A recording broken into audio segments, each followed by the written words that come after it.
Good evening. We begin tonight with a startling story which says there was a conspiracy to kill Dr. Martin Luther King, Jr. and tells us the killer was not James Earl Ray after all. You will hear from two men who claim to have direct knowledge of the facts, including one who says he was the man asked to arrange Dr. King's murder. Now, understandably, any such new claim at this late date in such famous cases as Dr. King's or the murder of President Kennedy must be greeted with a good deal of skepticism. Some people have already branded this story a hoax. But what makes it different from most assassination conspiracy tales is that someone has actually come forward who claims to have been personally involved and who is now asking for immunity from prosecution so that he might tell his story without fear of going to jail. The District Attorney General in Memphis is also very skeptical, but he takes the matter seriously enough to promise he will investigate. He tells Primetime he would be derelict in his duty if he didn't. Here now is the story the Memphis prosecutor is going to hear about what happened on April 4th, 1968. We as a people will get to the promised land. Mr. Jowers, did James Earl Ray kill Dr. Martin Luther King? No, sir, he did not. Do you know who killed Dr. King? I know who was paid to do it.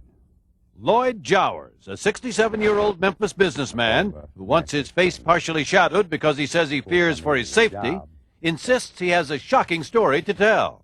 Was there a conspiracy involving more than one person? It was a conspiracy, yes, sir, sure was. Were you involved in this conspiracy to kill Martin Luther King, Jr.? I was involved in it indirectly. I have a dream that one day... He was the most recognized civil rights leader of modern times. More than that, a general who preached nonviolence in the war against racial segregation that flared so violently across the South. To his enemies, an agitator of the worst kind. To his followers and admirers, a visionary of the brightest promise. And then in Memphis, on April 4th, 1968, he was killed by an assassin's bullet at the age of 39. Cities erupted in anguish with riots, arson, and looting. Millions mourned his passing and asked why had it happened? Who could have done such an awful thing? A 40-year-old drifter named James Earl Ray was apprehended, confessed in open court to the murder, and was sentenced to 99 years in jail. But there have always been nagging questions about the case. And now Jowers, a longtime associate of his named Willie Akins, and their attorney Louis Garrison have sat down with Primetime to tell a story that challenges the accepted belief of 25 years. Their attorney has been asking the local authorities for legal immunity for 5 people so they can tell their story without prosecution. And why? So that they may tell what actually occurred on the night of assassination. These individuals either were there or had close proximity to the assassination, and they are willing, if they're granted immunity, to come forth and give their version of what actually happened. Their story begins here at Jim's Grill, which was, in 1968, a bar and grill located on South Main, owned and operated by Loyd Jowers, who was there when the assassination occurred. Above it was a rooming house. Behind it, the vacant lot across the street from the Lorraine Motel where Dr. King was killed. The official version of what happened here at the Lorraine Motel that day, put forward by Memphis police and the FBI, was that as Dr. King stood here on the balcony outside his room and leaned over to talk to someone below, a shot was fired from a rooming house across the street and just over 200 feet away, a shot fired by James Earl Ray. But now Loyd Jowers wants to come forward and say it didn't happen that way. The new story is that the shot was fired from somewhere down below, perhaps as close as that row of bushes just above the wall, and not fired by James Earl Ray, but instead by a new shooter that Jowers had been asked to hire. According to Jowers, the man who asked him to help in the killing of Dr. King was a now-deceased Memphis produce dealer named Frank Liberto. Liberto done me a large favor, so I owed him a favor. Or at least I thought I did. Did there come a time when he came and asked you to repay that favor? Yes, sir. And was it a large favor he wanted in return? Yes, sir. What did Frank Liberto ask you to do? He asked me to handle some money transaction hire someone to assassinate Dr. Martin Luther King. To kill Dr. King? Yes, sir. He asked me if I knew someone. I told him I thought I knew someone who would probably do it. And he gave you some money? Yes, sir. Large amount of money? Large amount of money, yes, sir. Delivered it to the cafe. Primetime has been told there was approximately $100,000 delivered to Jowers in a produce box. But that's not all he received. Jowers says another man came to see him, a man whose name sounded something like Raoul. But he looked like he was part Mexican, possibly part Indian because he didn't have a heavy beard, talked with an accent. Did he bring a rifle with him? Yes, sir. He brought a rifle in a box. What did he ask you to do with this rifle? He asked me to hold the rifle until he made arrangements, or we made arrangements, one or the other of us, for the killing.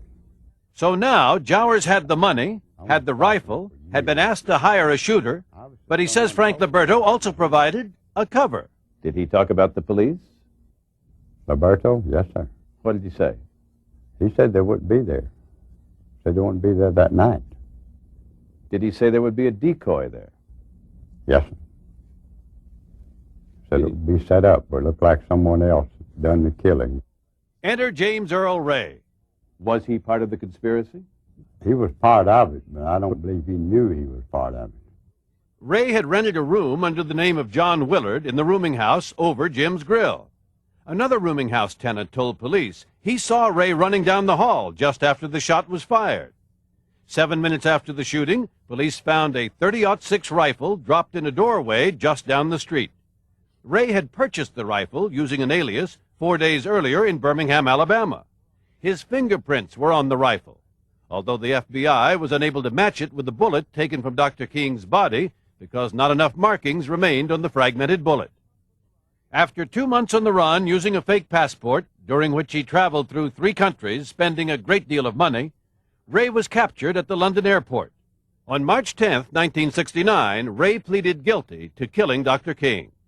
3 days later, he tried to take it back, later claiming he wasn't in the rooming house at the time, that a man named Raoul had asked him to buy a rifle as part of a prospective deal to sell guns, and that he'd been brainwashed by police and pressured by his own attorney to plead guilty. Over the years, many people have doubted that Ray really did it, including Hosea Williams, one of Dr. King's colleagues, who was standing in the courtyard of the motel when the shot was fired. I think it came from the ground level. I really think it came from the ground level. James Earl Ray was just a patsy. He was set up. Who in the world gonna shoot a gun and kill Dr. King and run out the building and leave the gun on the sidewalk? That was not the gun. But if Ray wasn't the shooter, who was?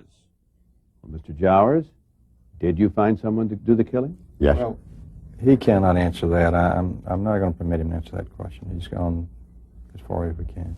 That's where Loyd Jowers' public telling of the story comes to a halt until he says he's given immunity. But Willie Akins can go farther. Akins wasn't around when King was assassinated, but he says that after Jowers closed Jim's Grill, the 2 men became close friends. And in 1974, his friend, whom he won't confirm was Jowers, asked him to do a job. What was the job he asked you to do? He had a fellow that was wanted to be out of the way. He needed to be out of the way. What do you mean by out of the way? He was afraid, my friend was afraid that he would talk too much. And he wanted to get rid of the man and asked me would I do the job. Did your friend tell you who this man was and why he needed to be gotten out of the way? Well, he told me who he was. And at the time, I thought he was getting rid of the man by the woman, you know. But later on in the year, he told me what it was all about. What did he say? He said that was the man who killed King. Akins said he found the man here in Memphis, whom he described as a slow-acting, kind of retarded black man. But before he could get the chance to pop him, as he put it, the man disappeared. But you were prepared to do the job if the opportunity had presented itself. Yes, sir. Do you know his name? He knows, but we can't disclose that at this time. Can you tell us whether this man is still alive?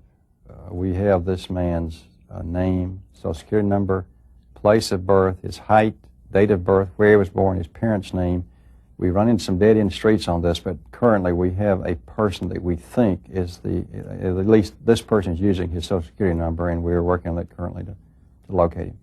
And this is the man that, according to this story, killed Dr. King. That's correct. If this man being searched for was the real shooter, what happened to the real gun he used? That brings us to Betty Spates, who worked in Jim's Grill.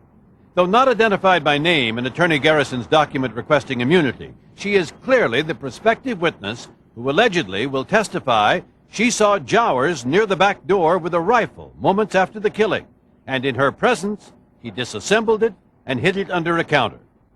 According to sources, another prospective witness seeking immunity is James McGraw, who is supposedly prepared to say the day after the shooting, Jowers showed him the weapon and told him this is the rifle that killed Martin Luther King.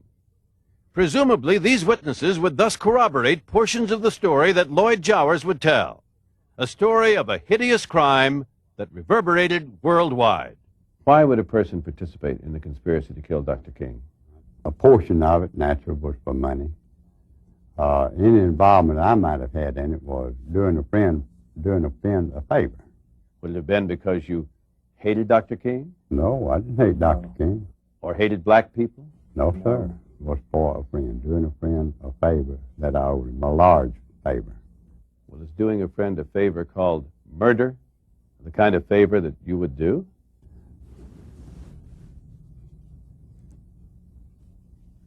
Depending on how good a friend it is and what you owe the friend. It turns out the House subcommittee that in 1979 looked into the King assassination had run across the name of Jowers' friend, produce dealer Frank Liberto. Subcommittee Chairman Walter Fauntleroy recalls a witness who testified that he'd heard Frank Liberto around 6 o'clock on the evening Dr. King was killed, shouting to someone over the phone, "Kill the SOB. My brother in New Orleans is going to take care of you with $5,000. Who was my brother in New Orleans? The chief aide to Carlos Marcello, who was the mafia, mob chieftain. without question. Does all this sound improbable? From New Orleans to Memphis to Jim's Grill to Loyd Jowers and an unknown shooter with James Earl Ray nothing more than a patsy? To the Selby County District Attorney General John Perotti, the man to whom Garrison has addressed his immunity request, the story sounds not just improbable, but ridiculous. We have met on it, and we have all collectively decided or may come to the conclusion that there's no validity to it. Have you interviewed these prospective witnesses? No, I really haven't had a chance to because I've been interviewed by so many media people. Well, on what basis do you conclude that it isn't true if you haven't interviewed the witnesses? Well, from the body of the file and from the body of the proof that we have. Now, 25 years later, when memory's dim, when you can't find anybody, all of a sudden here comes somebody that says, oh, yeah, I just want to get this off my mind. What am I supposed to do? There's a guy who says that he is guilty of a capital crime, and I'm supposed to give him immunity? I mean, that's ludicrous. Why would Lloyd Jowers and others come forward with this kind of story? Maybe he wanted to get you to come down from New York and put him on television. Maybe he wanted his Andy Warhol 15 minutes in the sun. I don't know why people do things. So you're telling me that you do not think you're going to grant him immunity? I know I'm not. I'm not going to request it. Now, this story we've heard today is very sensational. And if true, and if it is borne out, clearly James Earl Ray will be freed from prison. We have no interest in James Earl Ray. I've never met James Earl Ray. He has an attorney that I met one time about a year ago. Told him my name, he told me his name. That's the extent of it. I've never had any communication with him, period. No telephone calls, no anything. And has anyone in his behalf come to you and asked you Never. to participate in telling this story? Never. District Attorney General Perotti, apparently responding to the publicity, says he will now investigate. And the consequences might not be pleasant for Jowers if other witnesses testify as advertised. Are you now then going to investigate his story? Well, sure, I think we'd be derelict if we didn't look into it. If, as a matter of fact, Mr. Jowers is correct, my office and the police department need to work on it and see if we can, as a matter of fact, if Mr. Jowers did this, develop a criminal prosecution. I just felt like the people should know what really happened. And if we get immunity, they will know. Believe me, they will. If we don't, they may never know. Why would people come forward now to tell such a story as you've just heard? You should know that Lloyd Jowers was questioned by police at the time of the assassination and said none of what he said tonight. And Willie Akins is a man with a criminal record that includes a conviction for manslaughter. Both told us they were willing to take lie detector tests. But if the witnesses we've told you about are brought before a grand jury and lie, they are subject to perjury charges. So this tale may not be cost-free if they persist in telling it and it isn't true. We will all be watching the District Attorney General's investigation with great interest.